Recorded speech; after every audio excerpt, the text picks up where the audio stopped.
Hello, my friend, and welcome to Wisdom Trek. I am Guthrie Chamberlain, your guide to wisdom and creating a living legacy. Thank you for joining us for our 5-day-per-week wisdom and legacy building podcast. This is day 601 of our trek, and it is Wisdom Wednesday. Every Wednesday along Life's Trail, we will dig for the nuggets of wisdom that are found in the book of Proverbs. Today, we will explore Proverbs chapter 8 from the Voice translation, which will give us a fresh perspective on this book of timeless wisdom. We are broadcasting from our studios at the Big House in Marietta, Ohio. It has been an unusually cool spring for Southeast Ohio so far, which is somewhat surprising after such a mild winter. But the flowers are slow coming out, and the grass is also growing, so there's plenty of outdoor work to be completed as we have the opportunity. Our granddaughter Hazel is responding well to her chemo treatments for leukemia, and the physicians are pleased with the early results. Next Monday, she will have more extensive treatment and testing to hone in on her progress to determine if the current course of treatments are producing the desired results. For the next 2 to 3 months, Hazel will have weekly chemo treatments in Columbus on Mondays and also have blood drawn locally on a weekly basis to monitor those results. The high level of steroids and chemo are causing her to swell up significantly, and she is losing her precious red hair. While we do realize that these are just outward temporary manifestations of life-saving treatments that she must go through, it is difficult to see her suffer through these treatments. We would ask you to pray for Hazel and her family, and also for us as grandparents, that we would have the wisdom, insight, and understanding to make prudent choices and to be able to help out wherever we're needed. As we explore Proverbs chapter 8 today, we will learn from Lady Wisdom and the art of sharing God's wisdom. And this is the third speech in the book of Proverbs from Lady Wisdom. In stark contrast to Chapter 7, The Tale of Evil Seduction, Chapter 8 includes a beautiful poem from Lady Wisdom to the reader. While both women seek companions, they could not be more different. As the adulteress speaks from their shadows, so does Lady Wisdom from the highest places in the city. The evil woman uses deceptive words, but Wisdom speaks of unparalleled excellence and beauties. This contrast serves to heighten our disgust for one and our admiration for the other. In verses 1 through 3, Lady Wisdom is introduced. For the remainder of the chapter, she speaks eloquently about what she has to offer. Her monologue, however, does not take place before a captive audience. Rather, she walks on the cobblestone roads of life, calling out to those who have the courage to listen. Lady Wisdom's poetic discourse is full of feeling and force. You can't help but fall under its sway. It is rhythmic, impassioned, and persuasive. In verses 4 through 21, she urges the reader to listen to the words of her mouth, for they are far better than silver, gold, or jewels. Her words also bequeath honor. I have insight, I have power, she promises. Because of me, kings wield power.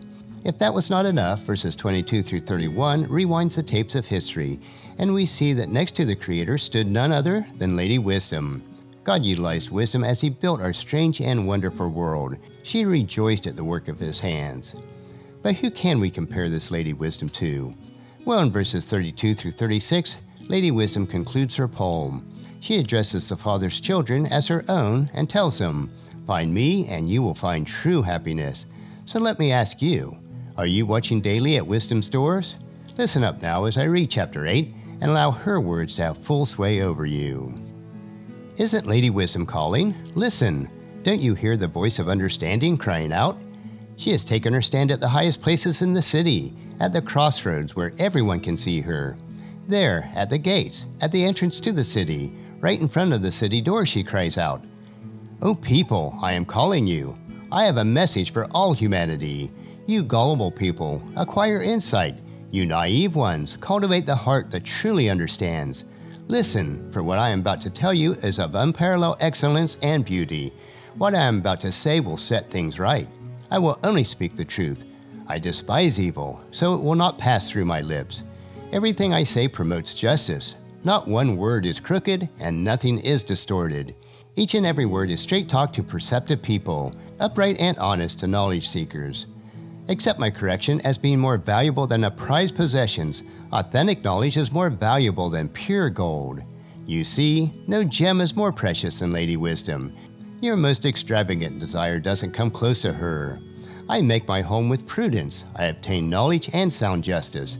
If you respect the eternal, you will grow to despise evil. I despise wretched, vile talk, and ways of pride and arrogance. Good counsel is mine, and also true wisdom. I am understanding, and strength belongs to me. It is because of me that kings wield power, and authorities decree what is right. It is because of me that leaders and their agents govern, and I'll judge according to what is right. I love those who love me. Those who search hard for me will find me. Riches and honor are the benefit of following me. So are lasting wealth and justice. My reward is better than gold, even the purest gold, and my profit is greater than the highest quality of silver. I follow the way of right living. Follow me along the path to find justice. I am ready to meet those who love me, bestow true riches upon them, and fill up their lives until their treasuries overflow. The Eternal One created me. It happened when His work was beginning, one of His first acts long ago. Before time, He established me. Before the earth saw its first sunrise, I was born before the deep existed, before any springs poured out their water, before the mountains were placed on their foundations, before the hills rolled across the lands. Yes, before all of this, I was brought forth, when the earth was yet unformed and the fields were not yet nestled beneath the wind, even before the first dust of the earth. When He created the heavens, I was there. When He drew a circle in the deep, dividing the oceans and the sky, I was there. I was there when He established the sky. I was there when the springs of the deep were fortified. I witnessed Him lay down the shore as a boundary, and put limits on the water, and determined the foundations of the earth.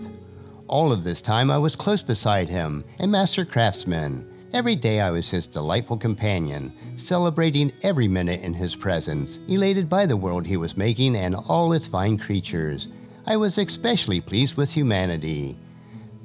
So now listen, my children. Those who live by my ways will find true happiness. Pay attention to my guidance. Dare to be wise, and don't disregard my teachings. The one who listens to me, who carefully seeks me in everyday things, and delay actions until my way is apparent, that one will find true happiness. For he recognizes and follows me. He finds a peaceful and satisfying life and receives favor from the Eternal. But heed my warning. The one who goes against me will only hurt himself, for all who despise me are playing with fire and courting death. Well, that will conclude our exploration of Proverbs chapter 8. We need to understand how valuable Lady Wisdom is to our lives. She was even before anything else was made. Next week, we will continue with chapter 9, and each week we will explore a full chapter in Proverbs. I hope that you will join us each week so that you can gain wisdom, insight, and understanding for yourself. All the Proverbs provide us with rich wisdom, insight, and understanding on a myriad of life issues. Regardless of where you are on your faith walk, if the precepts of Proverbs are followed, your life will be much more rich and satisfying. I encourage you to take and plant these seeds of wisdom into your heart so that you'll reap a harvest of wisdom throughout your life. Tomorrow we will hike another short trail on our Wisdom Unplugged series where we will discover an inspirational wisdom quote. So encourage your friends and family to join us and then come along with us tomorrow for another day of Wisdom Trek, Creating a Legacy. That will finish our trek for today. If you'd like to listen to any of the past daily treks or read the associated Wisdom Journal, they are all available at wisdom-trek.com.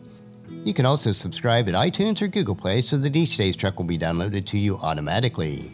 And thank you so much for allowing me to be your guide, your mentor, but most importantly, I am your friend as I serve you through the Wisdom Trek podcast and journal.